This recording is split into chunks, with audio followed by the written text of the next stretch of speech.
Doctor बीना Kaushik SPC राजकीय महाविद्यालय अजमेर। आज का मेरा टॉपिक है अमीर खुसरो पार्ट सेकंड। पिछले पार्ट फर्स्ट में अमीर खुसरो की दो प्रमुख रचनाओं के बारे में उल्लेख किया था। तो कैरानुस्सादैन मिफ्ता उल फतह जो कि पहली रचना बलबन के और उसके उत्तराधिकारियों के संदर्भ में जानकारी देती है, और दूसरी रचना से हमें जलालुद्दीन खिलजी के बारे में जानकारी मिल जाती है। अब वो तीसरी रचना जो उसके द्वारा की गई थी, नूह सिपेहार, कवि ने इस रचना को 1318 ईस्वी में पूरी की गई। ये रचना 9 अलग अलग भाग सिपेहर में बटी हुई है। ये रचना मुख्य रूप से अलाउद्दीन की मृत्यु के बाद यह रचना लिखी गई। इसमें अलाउद्दीन के पुत्र मुबारक शाह खिलजी के समय ये रचना लिखी गई है।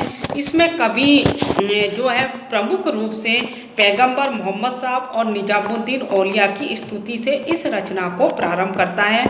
इस रचना से मुबारक शाह खिलजी के राज्यारोहण, उसके द्वारा किए गए देवगिरी, तेलंगाना, वारंगल पर आक्रमण व उसके द्वारा बनाए गए दिल्ली में प्रमुख भवनों का विवरण हमें प्राप्त होता है।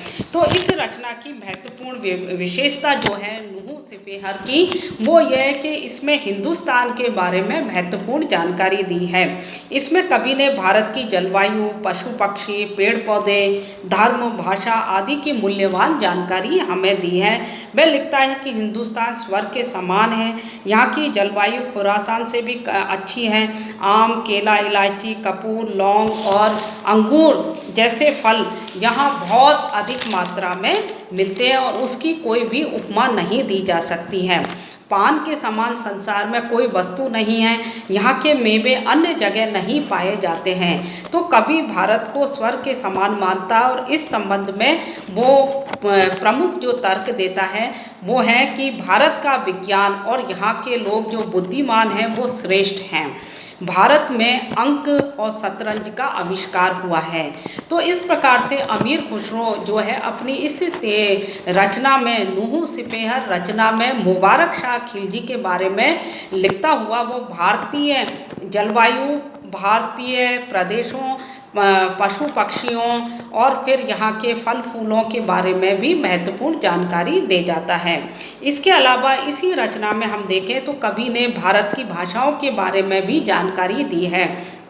हिंदी को वो मानता है कि हिंदी जो है दिल्ली और आसपास के प्रदेशों की भाषा थी। संस्कृत ब्राह्मणों की भाषा थी। उसने हिंदुओं के 4 वेदों के बारे में भी उल्लेख लिखा है।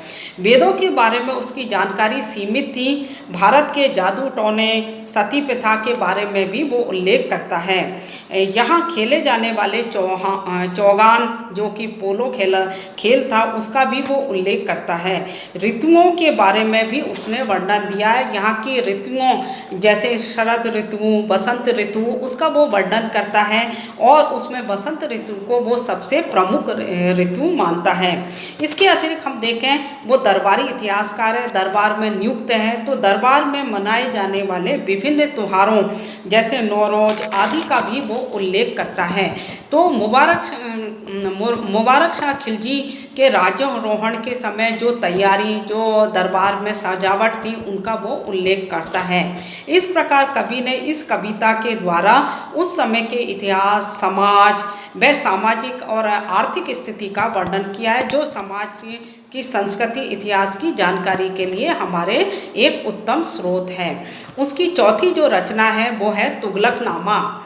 तुगलकनामा जैसे कि नाम से ही स्पष्ट है, ये कवि ने गयासुद्दीन तुगलक के आदेश पर लिखी थी। इसमें मुबारक शाह खिलजी की हत्या और खिलजी वंश का पतन, खुसरो खां के राज्यकाल, तुगलक के विद्रोह, अमीरों के पत्र व्यवहार, दिल्ली पर आक्रमण और खुसरो खां तथा उसके भाई के बंदी बनाए जाने तथा उसकी हत्या का उल्लेख किया गया है। इसमें गयासुद्दीन तुगलक के राज्यारोहण और उसकी मृत्यु तथा मोहम्मद बिन तुगलक के राज्यारोहण का वर्णन है। इस प्रकार तुगलकनामा ऐतिहासिक रूप से महत्वपूर्ण ग्रंथ है, जिसमें खिलजी वंश के पतन और तुगलक वंश की स्थापना के बारे में हमें विस्तृत जानकारी मिल जाती है। ये राजनीतिक रूप से लिखा गया महत्वपूर्ण ग्रंथ है।